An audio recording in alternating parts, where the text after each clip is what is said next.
So good morning, everyone. Good morning from Geneva. I'm Émilie Poisson. I'm the Deputy Executive Director for Impact Initiative. And we thought we will take 1 hour during this humanitarian forum to discuss what is a really important commitment from the Grand Bargain, focusing on joint and impartial needs assessment, which has been and should be a core priority of the humanitarian community. And indeed, the Grand Bargain commitment is to strive towards needs assessment that are impartial, unbiased, comprehensive, context-sensitive, timely, and up-to-date. And as such, in this context, Impact role as an NGO focusing on applied humanitarian research is to support all actors to take better decisions and therefore to provide assistance in a more effective and more efficient way. And we do so by producing data and analysis required to prioritize who is receiving assistance, where and how to provide this assistance. And most of our work is done through REACH, which is an initiative in partnership of ACTED and UNICEF to support humanitarian response. And as such, REACH has been working extensively over the past few years to support the implementation of multi-sectoral needs assessment, also called MSNAs, which is an acronym we may use during this session, across different humanitarian crises to ensure that these crucial primary data collection exercise meet high quality standards. And we really see over the past few years that there is an increased demand for crisis level data and that evidence-based decision-making is becoming cornerstone of effective humanitarian action. And we also see that because the MSNA data, so the multi-sectoral needs assessment data, continues to inform and influence flagship humanitarian response processes such as the humanitarian needs of view and humanitarian response plan. And in all countries where those exercises, those MSNA were undertaken, the data that is coming out of the MSNA is used to calculate sectoral people in need figure, but as well as to inform intersectoral analysis and severity rankings. And it's really because this data collection exercise, this MSNA, are geared towards supporting the humanitarian program cycle by addressing key information gap and to serve as complementary or main primary data sources on humanitarian conditions for crisis-affected population. And so we thought that we would take 1 hour to review the progress made on the MSNA, so the multi-sectoral needs assessment in the last 5 years, including their contribution to the Grand Bargain Commitment 5 on joint needs assessment, and to try to draw some lessons learned from country cases and possibly discuss future direction of crisis-level response planning and key areas of improvement for evidence-based needs analysis in the coming years. To do so, with me this morning, we have Philippe Bateau, Head of Strategic Planning and Coordination Unit for OCHA Somalia, live from Mogadishu. Hello, Philippe. Hi, Emily. Hi, everyone. Right. We also have Brian Kurbis, Acting South Sudan Office Director for the USAID Bureau for Humanitarian Assistance, BHA, live from Juba. Hello, Brian. Hi, everybody. And on our side, from Impact Initiative side, we have Roxana Mirafiroz, Senior Manager of the REACH Intersectoral Unit. Hi, Roxy. Hi, everyone. And Sarah Rose, who is live from Kabul and is our country coordinator in Afghanistan. Hi, Sarah. Hi, everyone. So I'm gonna give the opportunity to each of the panelists to explain a bit their perspective on the MSNA from the different countries they're in. And at the end, we will have time for question and answer. So you will see that there is a slido.com website where you can, with an hashtag, the EHFHT3 hashtag, post questions. So feel free to do so throughout the session, and at the end of the session, we will take any question that is posted there. But to start and to set the scene, I would like to ask my colleague Roxana to present the overall framework of the MSNA. What are those infamous MSNAs? How do they work? How do they fit into the Grand Bargain? Can you tell us more, Roxana? Sure. Thanks, Emily. Good morning again, everybody. So maybe to start with why MSNAs. Emily touched on this a bit in the intro. Our work on this as REACH began in 2016 following the signing of the Grand Bargain, specifically Commitment 5 aimed at improving joint and impartial needs assessments really informed how we engaged and how we developed this work stream. There was a clear kind of gap in the humanitarian system around comprehensive multi-sectoral evidence base to be found across all humanitarian crises where needs assessment and humanitarian needs analysis was being conducted. So the idea was that by strengthening the quality and coordination of needs assessments, we could in turn improve strategic decision making around the allocation of funding and resources, and basically be able to provide decision makers with the necessary evidence to allocate humanitarian assistance in a way that's needs-based and people-centered, rather than other types of factors kind of driving these types of decisions. This led us, this kind of global policy shift led us to develop the MSNA workstream to specifically engage with the annual humanitarian program cycle. So REACH facilitated MSNAs were designed from the start to support credible estimations of the magnitude of needs, so how many people are in need, as well as the severity in terms of in need of humanitarian assistance in protracted kind of conditions, versus in need of kind of immediate life-saving assistance, being able to make those kinds of estimations at the crisis level, so across all affected geographic areas and across all affected population groups, both displaced or non-displaced, as well as to understand the linkages between different sectoral needs and underlying drivers of need to provide this kind of intersectoral picture rather than a sector-based response, which tended to be the case in quite a few places where we were operating prior to launching MSNAs. And then in turn also providing this evidence base for specific kind of strategic milestones like the publication of humanitarian needs overviews and response plans on an annual basis. So our role as REACH in this process is to act as the lead technical partner, but at the core of the process is ensuring buy-in and an interagency multi-stakeholder engagement at the response level. So this means that before an MSNA can even move forward, it's first endorsed by the HC, the humanitarian coordinator or humanitarian country team level.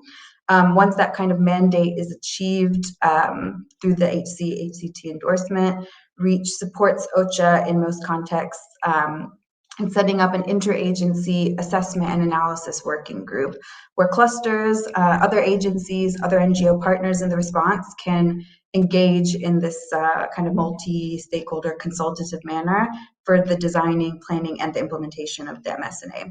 So REACH's role again is to support the leading of the technical decision making, so proposing things like this, how to achieve the scope of coverage through appropriate sampling and data collection techniques, informing the design of the priority indicators that our partners have said they, based on the information gaps in country, and also leading on the actual implementation of the analysis and coordinating with OCHA on joint analysis processes.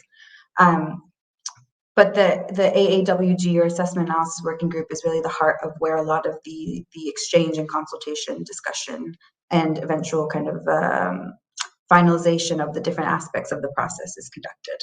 This body then reports to the intercluster coordination group or some kind of equivalent interagency body, which then provides endorsement at key milestones. So for example, validating the research design, validating the joint analysis from the MSNA findings, etc.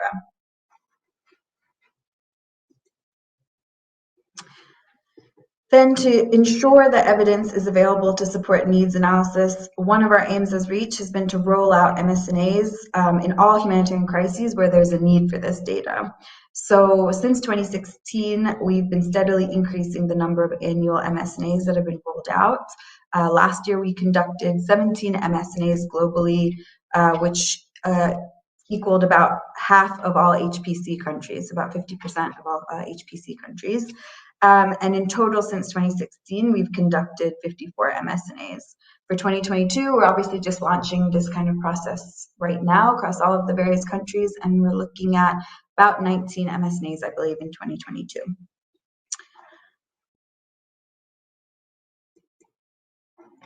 And then lastly, to kind of ensure that evidence is not just available, but also appropriately analyzed, REACH MSNA data feeds directly into the PIN and severity calculations for the HNO, but it's also been used to test out the Joint Intersectoral Analysis Framework, or the GIAF, which was another global interagency initiative that was launched following the Grand Bargain and has been under development for the past few years. So given the fact that MSNA data is inherently multi-sectoral and at household level, it's been a great source to be able to kind of try piloting the GIAF framework in its current form and as it's been developed, with the ultimate aim of the GIAF being this global kind of standardized framework for being able to assess humanitarian needs, both magnitude and severity. At the same time as REACH, we've continued to produce our own independent analysis of the MSNA findings. So this includes specifically our Multi-Sector Needs Index, or MSNI. It's another fun acronym to add to the mix. The MSNI is intended to be complementary to the wider HNO analysis. So whereas with the HNO, the MSNA is often a primary or a key household level data source that feeds into a process that includes other types of data sets, other types of data sources. With the MSNI, with our own intersectoral analysis we conduct independently, it's based purely on the MSNA data. And the benefit of this approach is that we're able to understand the most common needs profiles or co-occurring sectoral needs within individual households.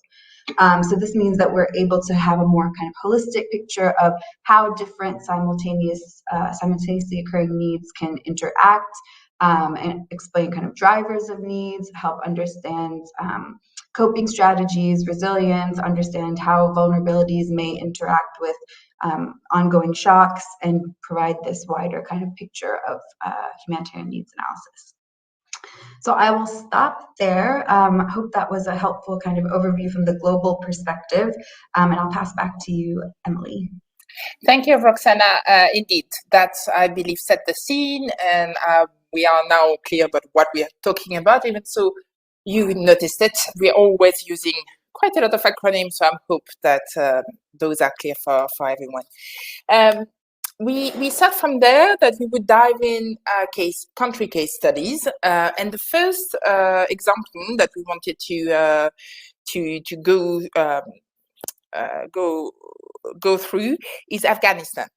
And there I would like to invite our country coordinator, Sarah Vos, to explain a bit how we have conducted multi-sectoral needs assessment, also called Whole of Afghanistan assessment exercise in the past years, and especially last year, because we conducted the data collection as the new authorities, the Taliban, were taking over Kabul.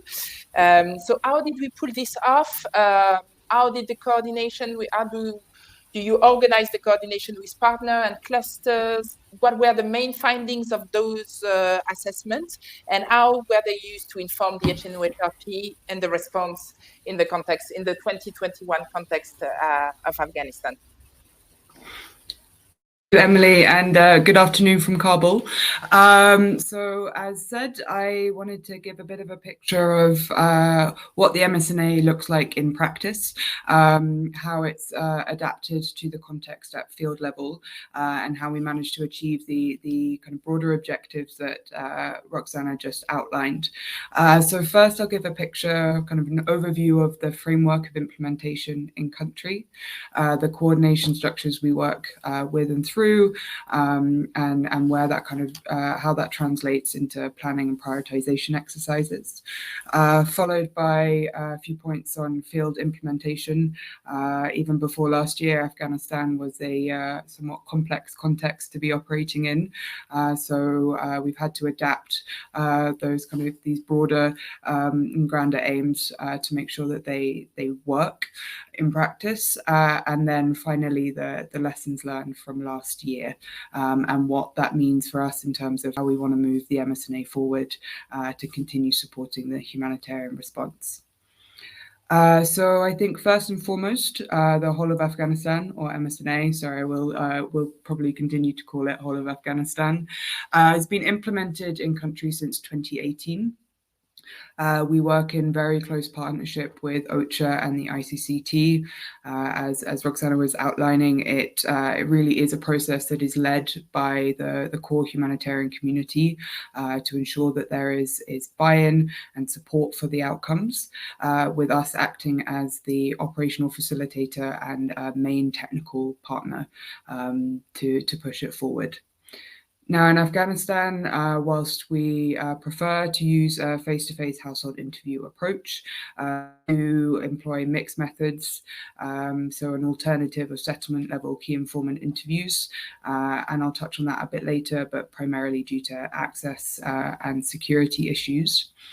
To line it up with the HPC as the primary kind of objective is to inform the HNO and HRP. We collect data in the summer, so around July to September, which obviously last year was when conflict was escalating and the Taliban ultimately took over and entered Kabul on the 15th of August. And we conduct that data collection both through our own teams, but also partnering with a number of national NGOs. Our coverage, as much as possible, is nationwide. As you'll see here, this is mapping out household level and key informant coverage across the country from 2019 to 2020 and last year, 2021. We strive to be able to cover all 34 provinces of Afghanistan, and most years we are able to achieve that, although unfortunately due to the challenges and complexities of implementing the summer of 2021, we covered 30 out of the 34. But still, whilst this is an annual exercise, one of the key takeaways from last year was with the escalating magnitude of need and the rapidly changing context. We discussed and agreed with OCHA and the ICCT to implement a mid-year whole of Afghanistan, which is actually ongoing right now, with data collection set to finish at the end of this month. And on track to achieve full nationwide coverage, fingers crossed.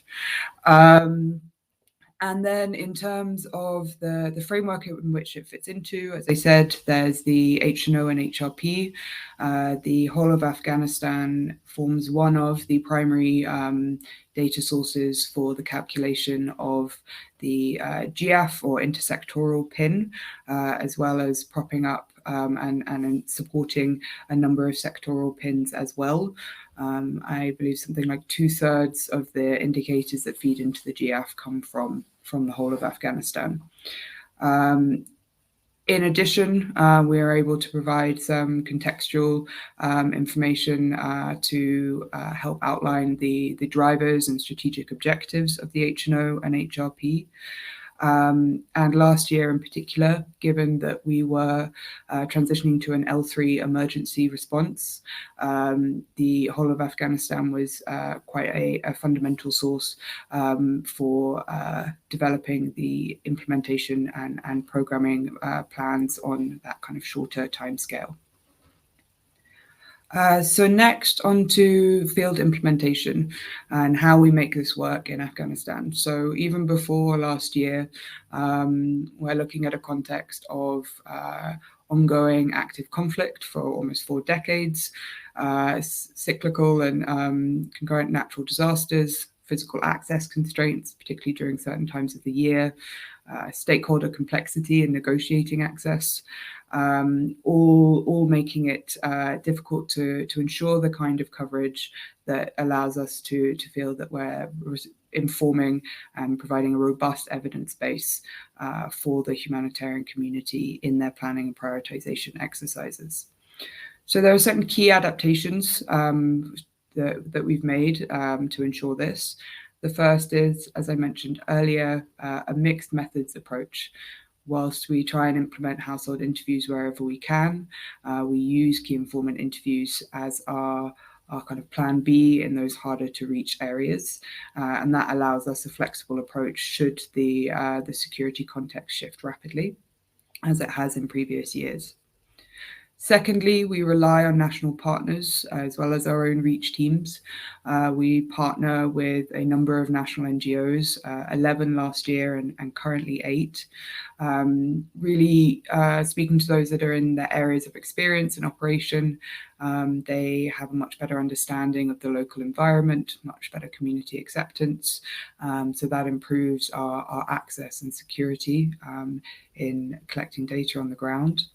And simultaneously, I think it means that we're supporting some of the other Grand Barbican commitments of localization initiatives.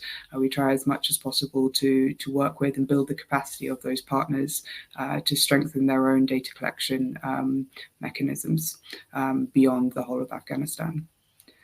And then thirdly, comprehensive monitoring. We are at the end of the day the technical side of this, and none of it would work if we didn't feel confident in the quality and rigor of our data.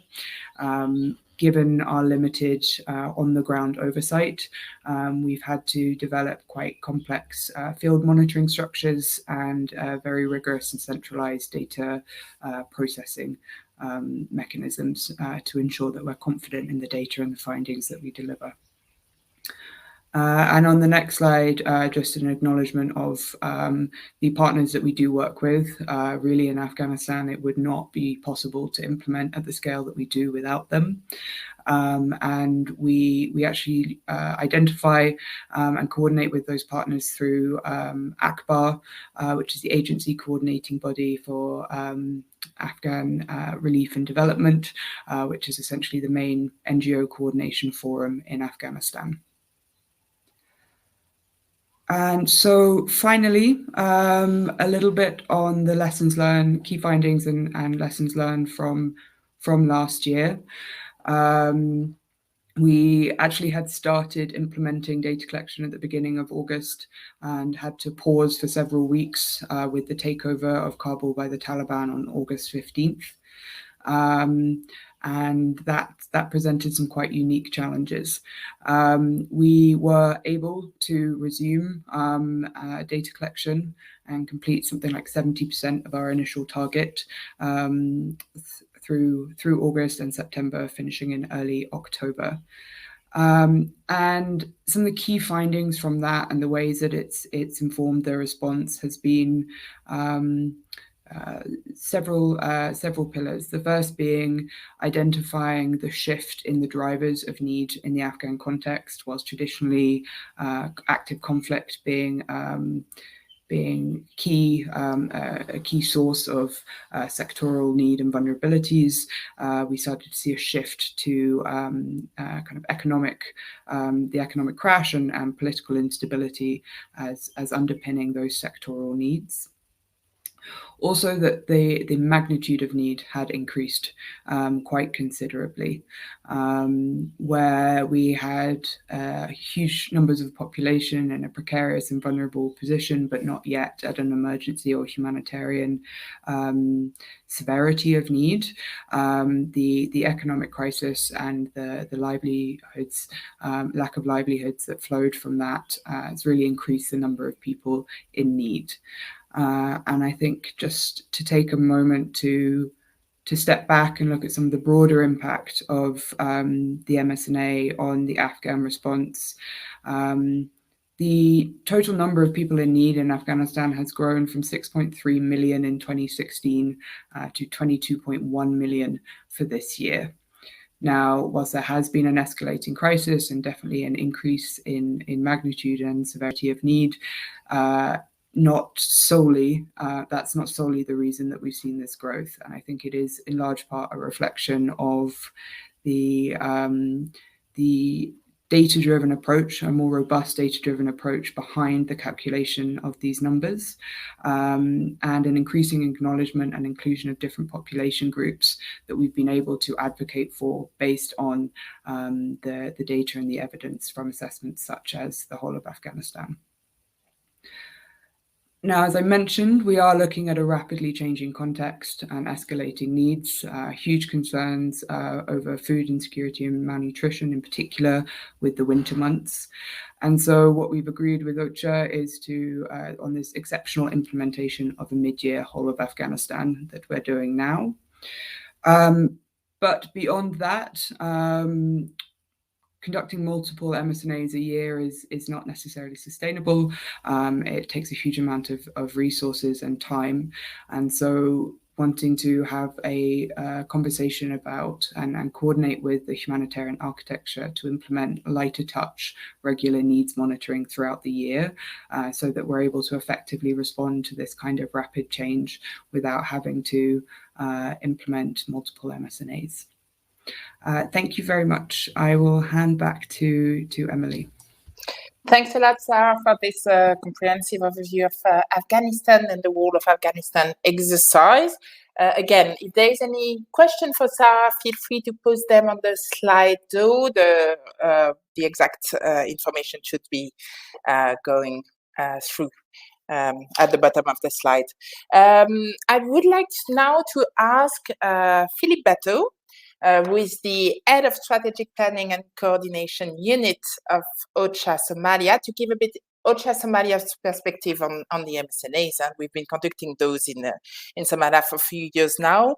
I would like to know from his perspective and from OCHA Somalia's perspective how useful it is or it could be. What are the key successes and the key area of improvement that you see in conducting those MSNA and how they are being used to inform the HNO, the HRP, and the response?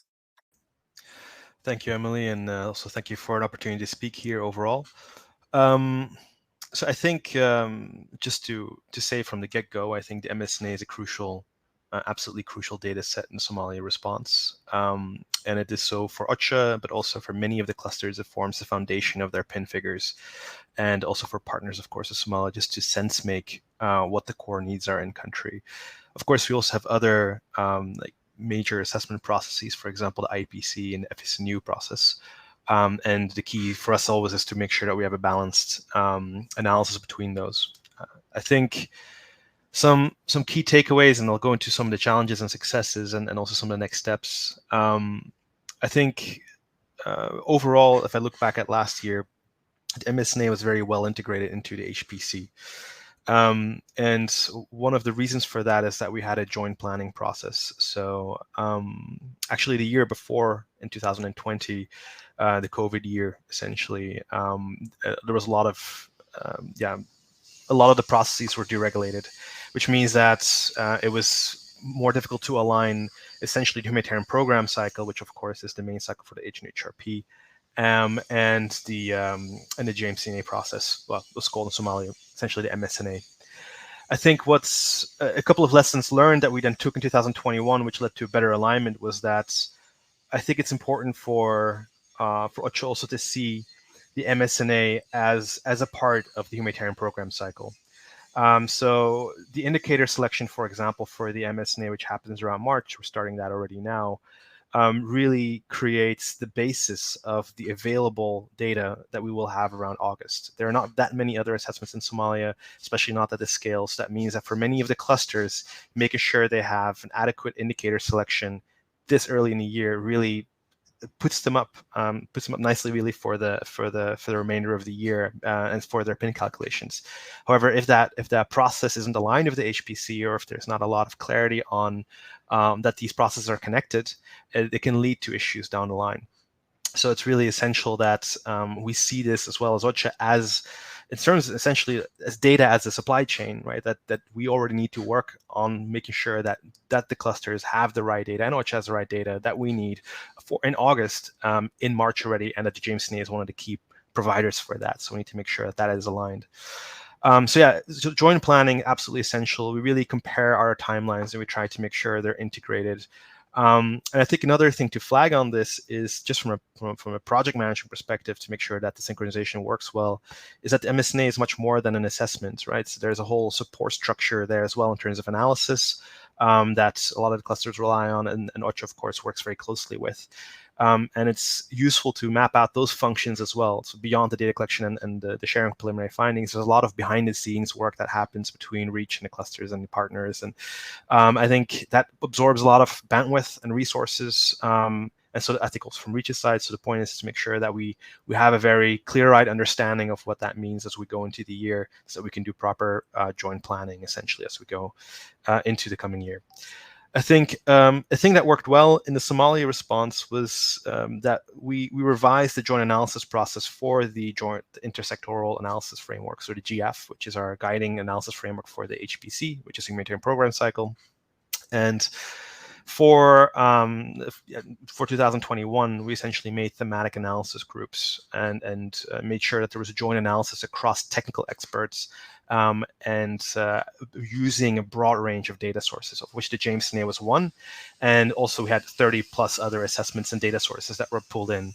And that was very useful because I think the MSNA, it depends per country, I know this, but in Somalia, it's very quantitative. It's a very quantitative approach, which means that we get hard data on prevalence rates, but we don't necessarily know why these issues are happening. And I think this is where we, of course, need a qualitative approach and we need triangulation. So I think making sure that the MSNA is connected to a robust joint analysis process that uses both qualitative, quantitative, primary and secondary data, and really hones in on a set of prioritized research questions is, I think, essential to make sure that it is well integrated into the HNO and can actually be used to inform the prioritization exercise for the response planning in the HRP. So I think those are some things that we worked on last year. I think that worked very well. I think in terms of the next steps, I think it's also been outlined by Sarah already. It's absolutely essential that we make sure there's a connection between the MSNA and further lighter touch situation monitoring exercises. So because especially in a situation like Somalia, it's a protracted crisis, we have this sort of musical chair situation of revolving shocks, essentially, from floods to droughts to conflict to public health outbreaks that are constantly moving, basically cycling through the year. And we know roughly when these are going to happen, and many of them are seasonal. And there's a lot of focus both within the HPC and, of course, MSNA is a part of this, on the baseline, which is then September, October. But it's essential that we have the more responsive intersectoral monitoring systems connected to that throughout the year, and that from Ocha's side, that we're able to connect those to decision points, actually, like flexible decision-making bodies throughout the year where repartition can happen. And I think that is something that there's definitely still work on that front in the Somalia response, but I think we're moving in the right direction. The other thing as well, I think in terms of next steps is, yes, this revision of population groups. Of course, a lot of population groups are still status-based. We're using IDPs, we have non-IDPs in Somalia, and then refugee asylum seekers. And migrants, the MSNA covers the first two groups, IDPs and non-IDPs. But again, in a context like Somalia, you have IDPs that have been displaced for the last 30, 40 years. So there's a massive variance between an IDP that's been displaced for 40 years and then one that's been displaced last week. So we are trying to break down those population groups more so that we actually have more meaningful data coming out. But of course, that's a larger political discussion that needs to be had, a strategic discussion essentially needs to be had. And then the MSNA can be revised based on that. So that's something that we're doing as well. Another point there, for example, is integration of minorities, marginalized communities. So that's something that we're also discussing now with very specialist agencies and civil society groups. Like, how can we sample for that, or how can we include that in our questionnaires for MSNA, or is that even possible because they're so sensitive? So those conversations need to happen in an environment of trust, essentially. And so we're in the middle of those conversations now. But again, like the MSNA and the analysis process go hand in hand. So some things, I think there's a tendency to use the MSNA for everything because it is such a useful tool. But I think as Ocha as well, we are trying to make sure that we really focus on the key indicators that we can actually measure through the MSNA, for which we can get quality data. And we're trying to push back on everyone trying to include everything inside these, well, inside the MSNA specifically, and try to make sure we also use other data sources to answer those questions as well, especially if they're more qualitative focused or focused on the why, or on very sensitive protection issues, for example. So I think it's also important to see the MSNA within its broader ecosystem and know what it's useful for and what it's less useful for. And finally, I would say, I mean, the MSNA is absolutely essential, right, to the calculation of the PIN figures, people in need figures, and then the related targets. I think a key thing here is that there is a risk, of course, of outsourcing a lot of that PIN analysis to the data providers like Reach that are producing all of this information. But I do think that we need to have, as we go in 2022, a closer link between the IMOs from some of the clusters and make sure that we collaborate very strongly on that everyone's aware of how that analysis works, and that we can really make sure that there's a sustainable approach essentially to the MSNA process, which is essential in country. I'll stop there, but those are just some initial thoughts. Over. Phil, for a lot of food for thought and a follow-up question on my side. But if you have any questions for Phil, feel free to post them on the Slido, and we will take those at the end. Thank you very much, Phil. Last but not least, we wanted to have another perspective on the MSNA coming from South Sudan, because in South Sudan, what we tried to do last year is quite unique. For the first time, we tried to integrate the MSNA, the multi-sectoral needs assessment, within an existing very large exercise called the FSNMS, the Food Security Monitoring System, which was already collecting yearly data collection in data in South Sudan. And so we wanted to have both the perspective of South Sudan, because it's quite unique for us to integrate an existing exercise, and the perspective from a donor. And that's why we invited Brian, and thank you for joining us. He's the acting South Sudan Office Director for the Bureau for Humanitarian Assistance of USAID. Brian, what are BHA South Sudan perspective on the MSNA? Do you think it was useful in the South Sudan context? Could you give us a bit of sense of what you think were the key successes or area of improvement for those for this exercise for the coming years? Yeah, absolutely. Thanks, Emily. And I also just want to start by saying thanks, Sarah and Philip. I think that what they shared was, there was a couple of really good points there. And I appreciate what they were saying about the heftiness of the MSNAs and trying to figure out how to do iterative updating. And I would add how to have those micro exercises at a level of quality that matches what we're trying to achieve with the MSNAs. And I also wrote down from what Philip said, this idea that data is part of the supply chain, and that really needs to be in the program cycle that way. So some really good insights from there. I think it's great to kind of end with the donor perspective, in the sense that we've gone deep and technical, and now I'll go to about a 20,000 foot view, which is less technical and probably less sophisticated. But I will briefly cover the recent South Sudan process, and then we'll talk about what I as a donor rep think about it, how we use it, and maybe what the future for us could look like. So South Sudan is a great example of how MSNAs can work and how they can slide into other existing efforts to augment the approaches that are already on the ground.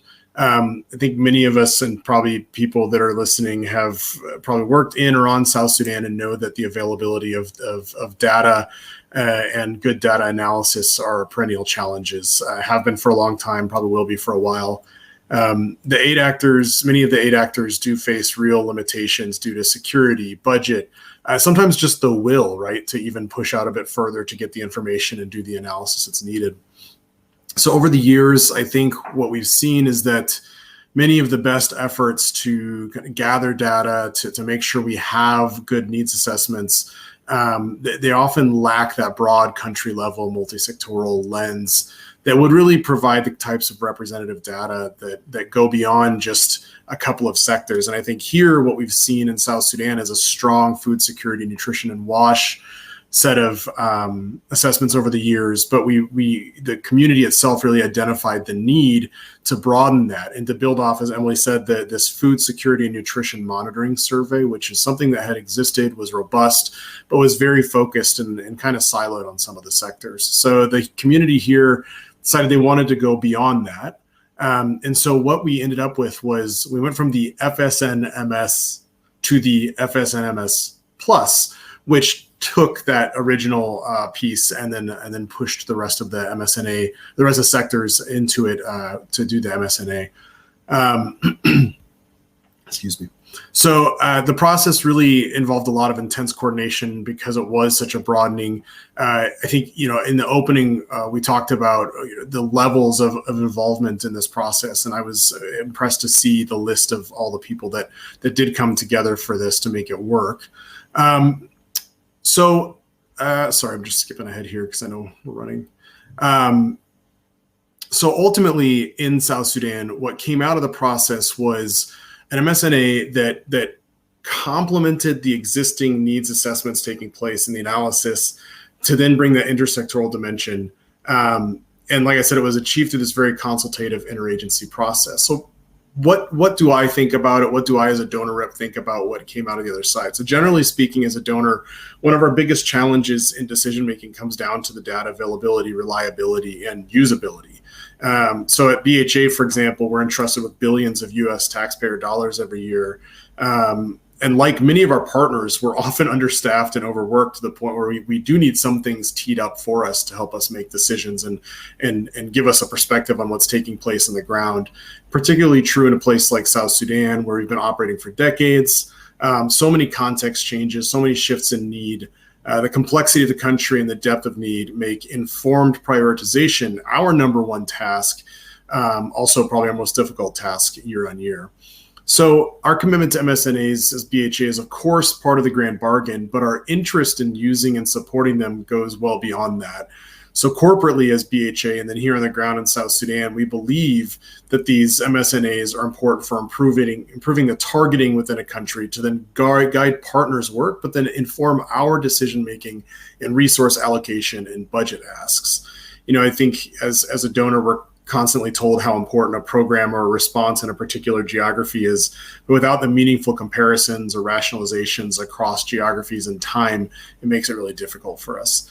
So bringing it down to this actual experience, for us, the MSNMS Plus is a really important data point among many.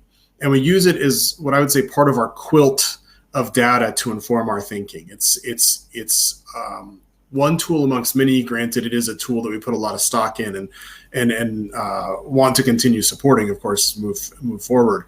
I think there are some lessons to be learned and some successes to praise as we go forward. I think the biggest success, frankly, and this is, again, we're not taking too technical of a look at this, but the biggest success in my mind was actually the ability to join up two processes, which into one, which delivered a product or delivered a product at the end, which in so doing prevented turning into multiple siloed efforts with multiple interagency conflicts. We've all seen what happens when people want their tool to be used or their data to be used. And I think there was some success in threading the needle and making this a kind of all of community approach, which it really could have been more fragmented, particularly in South Sudan, where everything turns political pretty quickly.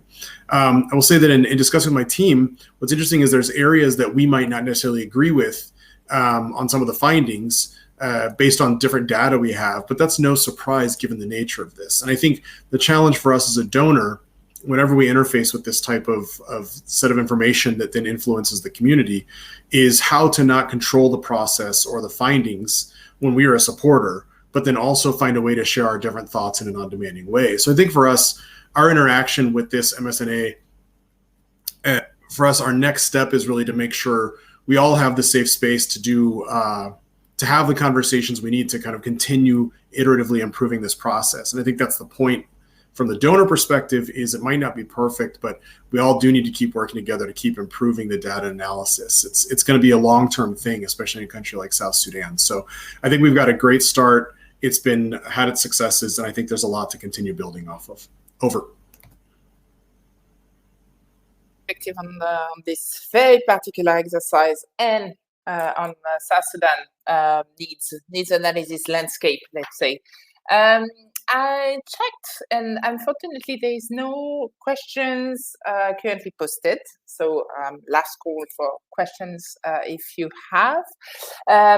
Two things that have been highlighted both by Phil and by Brian, but also by Roxana and Sarah, is that yes, the MSNA are huge primary data collection exercise. I think in Afghanistan or in the previous year we were. There are 7 questions, I'm told, but I cannot see those. So I'm going to ask the moderator to because they do not appear. Sorry. One thing that we clearly see in the past years is that it's a huge data collection exercise with a lot of primary data out there. One first question we always have is how to make sure that it says something, it says a story. We are able to do joint analysis with a lot of actors to make sense of the data, of the figures. It's not just dry data. And you highlighted, Phil, some of the thematic analysis groups that you set up in Somalia that are really interesting for that. And the other thing we're striving really is to make sure that the data is connected to decision points and that we are able to feed into the funding decision, the humanitarian response plan. And so really interesting. So the first question we have is that in terms of the example of Afghanistan, so I guess the question is for you, Sarah, how does the impact of data collected feed into funding and increase coverage rates of humanitarian intervention? Are we able to monitor that, the impact of the data? Sarah, over to you. Thank you, Emily, and thank you for the question. I mean, as I said, the point I made before of having this increasingly robust and evidence-driven approach has allowed us to feel more confident in increasing the total numbers of people in need. And that then translates into what the total ask of an HRP is, right? It becomes a very strong advocacy point for fundraising. And whilst the whole of Afghanistan has by no means been the only data source for that process, and there is a wealth of other data in Afghanistan. I think that's increasing the reliability and credibility of these calculations goes a long way to impact and advocate for that funding. In terms of increasing coverage rates, I think where we've actually seen the most interesting impact is in directing coverage, right? Being able to compare, say, our urban or rural areas more in need. Can we identify that there are certain areas or certain population groups that are in greater need and that need further attention?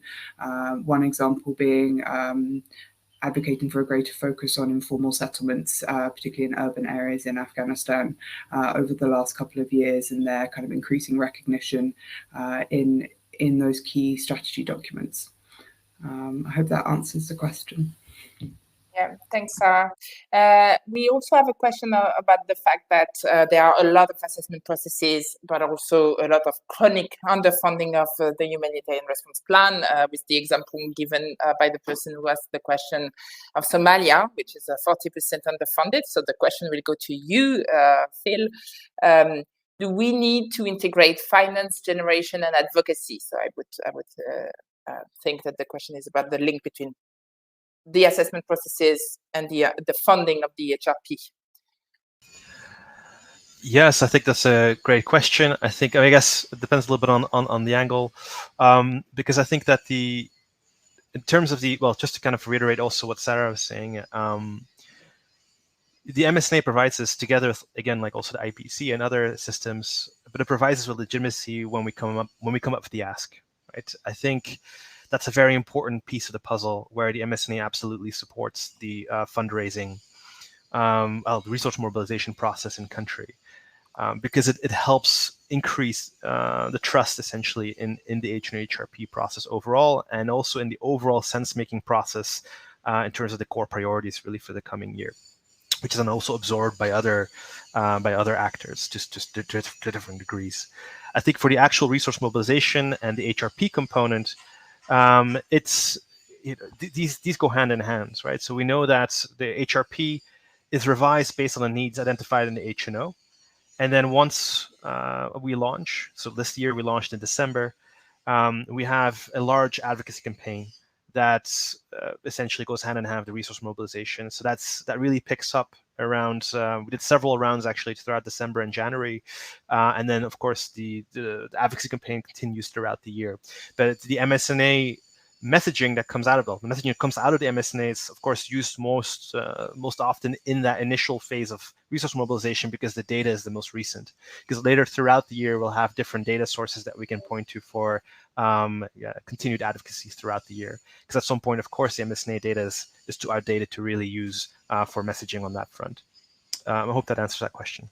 Thanks, Phil. And there's a follow-up question for you about the other key assessment and data set that you uses, OCHA Somalia uses to calculate people in need and the response planning in general, and how do you ensure the MSNA align with those different data sets that you're using?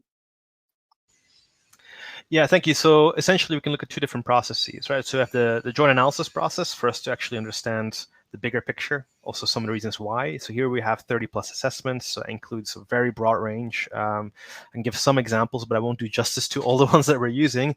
So for example, we're talking about WFP MVAM, we're talking about HCR PRMN, IOM DTM, we're talking about the JMMIs, the market monitoring initiatives, et cetera, et cetera. And then we have a very long list of secondary data, for example, a lot of World Bank reports, but also academic reports, because they actually provide some of the more interesting qualitative data as well that we're using for the joint analysis. And that helps us with the priority setting and the actual sense making and analysis process for the HNO. For the PIN itself, it depends per cluster. So clusters can pick which sources that they'd like to use for their PIN figures. And there's also a joint review of the PIN indicators that we're using for the intersectoral process. And here, of course, I mean, again, there's some of these assessments that are being used that I've just mentioned that go into those. If sectors have in-depth sectoral assessments, that can also be used for their sectoral pins. And then, of course, we have the broader alignment with the IPC classification as well as the MSNA, right? So there's different indicators that are put together within that essentially index, which is the intersectoral pin. And then we agree on a methodology and we calculate accordingly. And so OCHA has different types of data analysis scenarios that we can use when you have those kind of area-based assessments like IPC and the household level assessments we have for MSNA. So we have specific analysis calculation methodologies to bring those together for those PIN figures. So you kind of have those two processes, they're connected, but we have different purposes essentially. Thanks, Phil, for all this clarification. Sarah, a question for you. Can you explain how you are partnering with local NGO partners, what their role, and what are the advantages of this approach to have local partners? For sure. So I think just a bit of background, the NGO Coordination Forum, ACBAR, has a twinning partner program, which is all about capacity building of local NGOs by partnering a select number with international NGOs. It's through that process that we then talk with those partners, understand their coverage and willingness to engage in the process. And then we essentially kind of make agreements with them that they cover data collection in their respective areas. So they're responsible for the administrative processes of recruiting enumerators, providing field follow-up, and we kind of transfer the funds to accommodate that, with the idea that consistently throughout that process, we're providing technical support and oversight. It then becomes a very kind of symbiotic relationship where we're able to improve our access, we're increasing the that's supporting and taking part in this process, and thereby the buy-in and the findings, and building the capacity of these local agencies. So they're able to get the exposure and experience to these bigger processes that they wouldn't necessarily, with the idea, hopefully, longer term, it becomes a more sustainable approach so that REACH isn't the only organization or one of the only few organizations with the technical expertise to implement projects such as this. Thanks a lot, Sarah. And there are some questions that I'm going to try to group about how we are actually monitoring the impact of underfunding of the humanitarian response plan on crisis-affected population, or of the action or the inaction from the humanitarian sector to respond to the needs that are flagged. And so how the data that we're collecting is showing this information and this impact. Roxy, do you want to have a shot on this? Sure. So Up until this point, we've focused kind of on two key priorities with the MSNAs globally. One is to ensure evidence is available. So just having that comprehensive kind of data set, evidence base in time for annual planning was an initial objective. And then the second is, of course, that the evidence is analyzed and analyzed appropriately through joint intersectoral frameworks and things like that. The next piece that we're starting to look at is also how evidence is used. So ensuring that given that MSNA data is so comprehensive, these are really large data sets where we assess quite a high number of households, ensuring that we're having also the intended impact with MSNA data. So not that, informing the HNO and HRP, of course, is a huge undertaking and a great, I think, achievement on its own, but also looking at how kind of over the course of the year after the MSNA is done, how we can kind of monitor and look at how the response is adapting to the evidence that's made available. It's not something we've really done a ton of work concretely on yet, but it's definitely kind of the next phase in terms of our overall approach to MSNAs. So again, it would be working very closely with OCHA, with clusters, and with donors in country to be able to do that additional kind of analysis of, is the response adapting? Is it really utilizing this data, not just for its planning, but also for implementation of programs? So I would say on those kinds of points that have come up in the Q&A, stay tuned, because it will be something that we approach going forward. And maybe one thing to complement, and Phil earlier touched on it, the MSNA are happening once a year and are giving a snapshot of what is the situation of the crisis-affected population, what are the needs at that given time. And because it's repeated every year, we see how they evolve. But what is key is that in between those assessments, there are some humanitarian situation monitoring exercise that are ongoing all the time, and it's the case in South Sudan where it's directly feed into the assessment working group, directly feed into the intercluster working group to allow the humanitarian architecture to adapt to the evolution of needs. And it's Phil, you mentioned that in Somalia, this is also something that you've been setting up to make sure that there is ongoing monitoring of the needs throughout the year, and we're able to see the impact of underfunding or the impact of inaction or action on the needs. I don't know if any of you want to react on that. No? So if I think that's all with the different questions that we got. I leaving opening the floor for anyone to give a final word if they want to. If not, I'm going to conclude.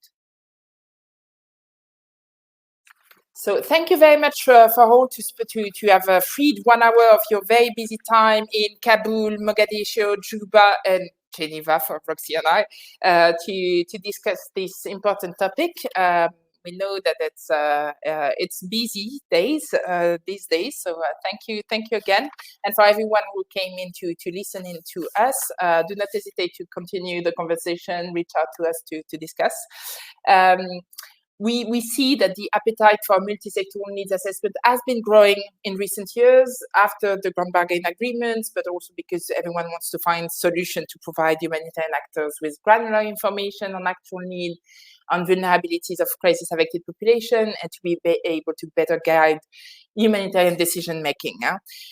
So far, we're quite proud because the quality scoring of the HNOs in 2020 and in 2021, and of the MSNAs, because there are some third-party review of those exercises are increasing, suggesting that some progress have been made toward producing quality analysis of humanitarian needs. There are still room for improvement, and we will, as REACH, as Impact, continue to support and scale up those MSNA exercises to try to feed quality data into HNOs and HRP to enable well-informed decisions regarding humanitarian prioritization and response. That's a commitment on our side. So again, many thanks to Brian, Philip, Sarah, and Roxana for joining us, and for all of you for listening in to us. And I hope you will have a lovely week. Thank you. Bye. Thank you. Thank you. Bye. Thank you.